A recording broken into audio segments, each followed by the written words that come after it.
This is the sound module,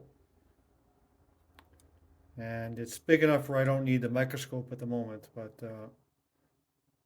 what I'm going to do for now is try to save this connector. It's made out of plastic. I don't know what kind of heat it can take, so what I did is I have some low melt solder on it right now. And what I'm going to try to do is mix that low melt solder with the existing solder.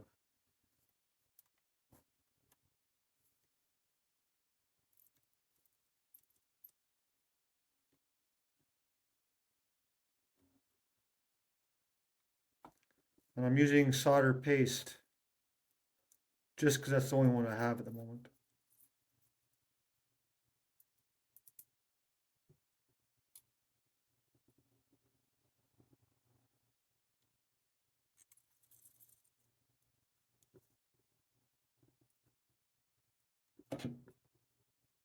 And it almost wiggles out by itself because the solder doesn't really solidify really quick.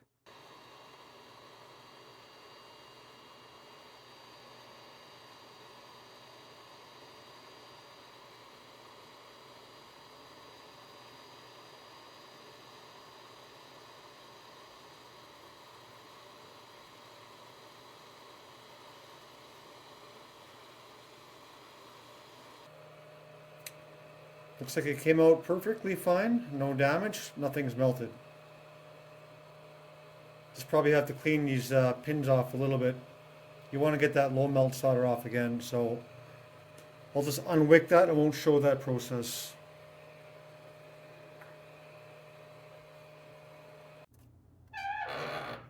I'm gonna repeat the process again, and basically I take the low melt solder paste, put it all over the chip, and now I'm gonna spread it apart, spread it along,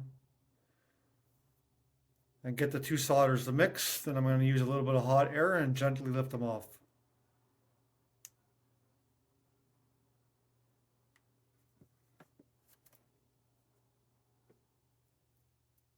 I'm just gonna show one chip, and then I'll go on off camera, but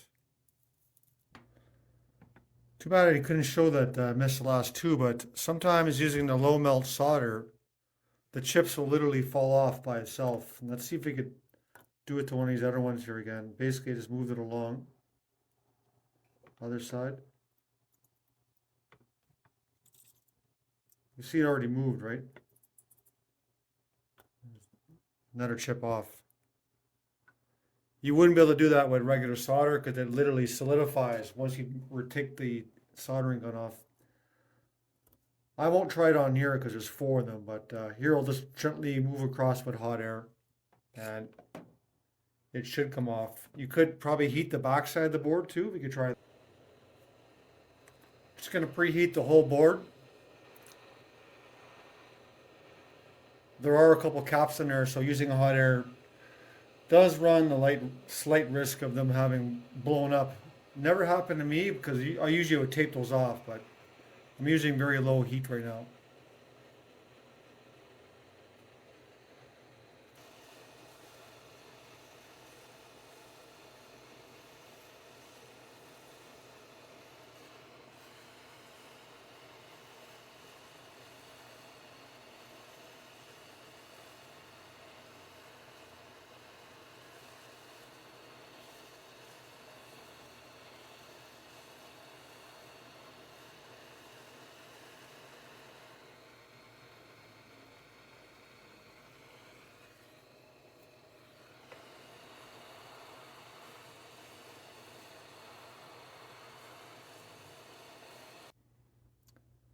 All right, for wicking, I'm using MG Chemicals wick. I find that one to be very, very good. I don't even add any flux. And let's just see, because I'm not touching the pins.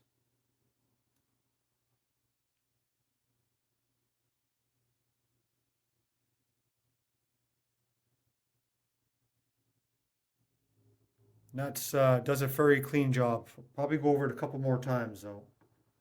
End up using a lot of wick.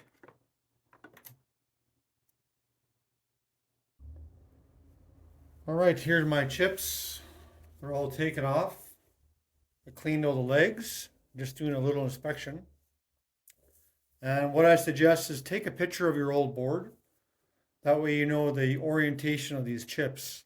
They are marked on the board, but it could be you could easily make a mistake, and it is kind of a pain to do all that work and change one around.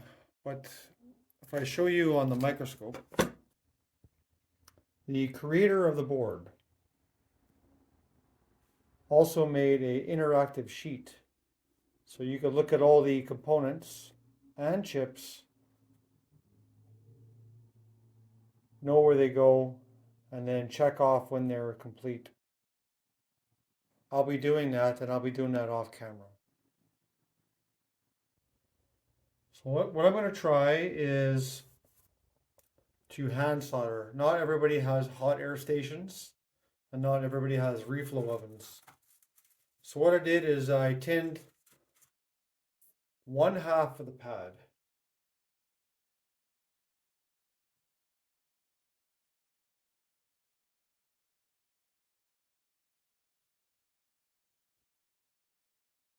Straight.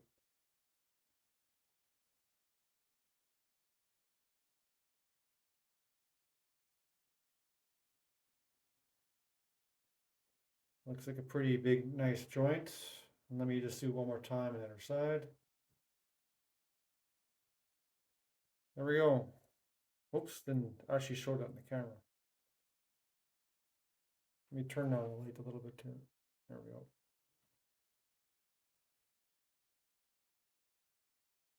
And if you want to put hot air on it afterward, just to reflow them again, that's up to you. But I'm going to do that for all the remaining capacitors, and we'll check the board.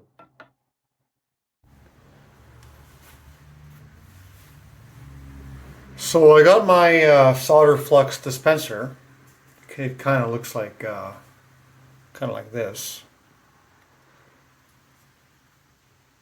It does work, but it keeps flowing out. So I actually try to do each individual pin. I know there's machines that apply solder flux. That didn't work, but I'm just going to try soldering by hand. And let's see how that turns out on this first chip here. I'm just going to start to get one corner stuck. I'm just going to hold it down. Let's turn on a little bit of light here.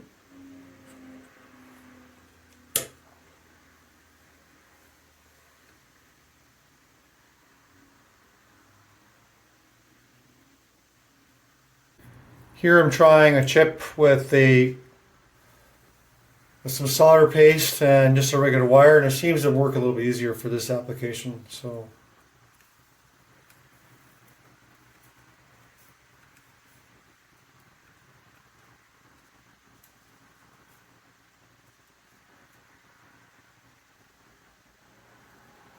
the other one seems to evaporate, I guess because of liquid.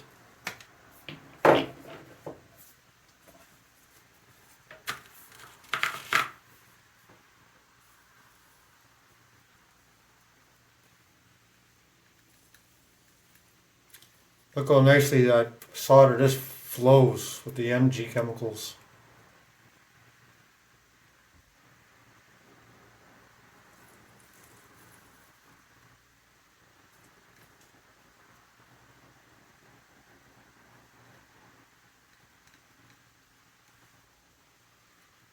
Oh, look, that looks very nice. I'm going to repeat it for the rest of the process, and we'll check from there. So I finished soldering all the chips. I'm just doing a quick inspection here. What I'm looking for is any bridges between these pins here.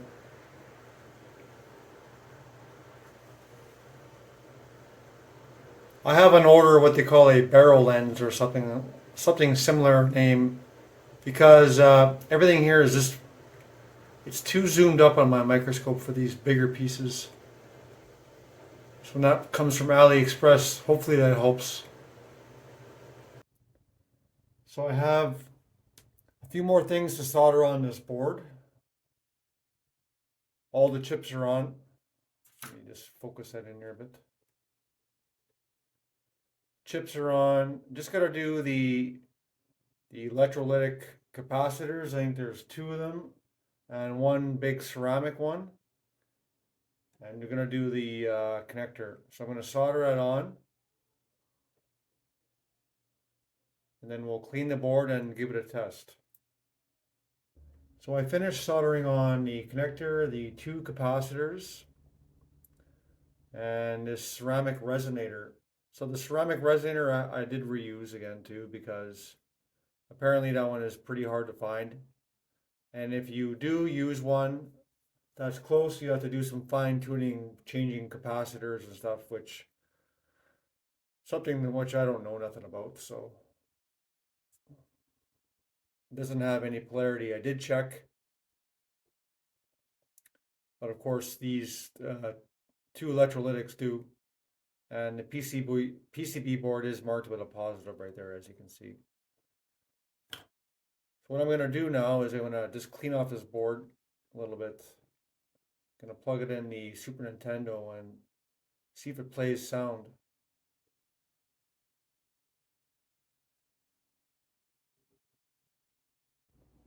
So I got the board all complete. I'm just going to give it a little test.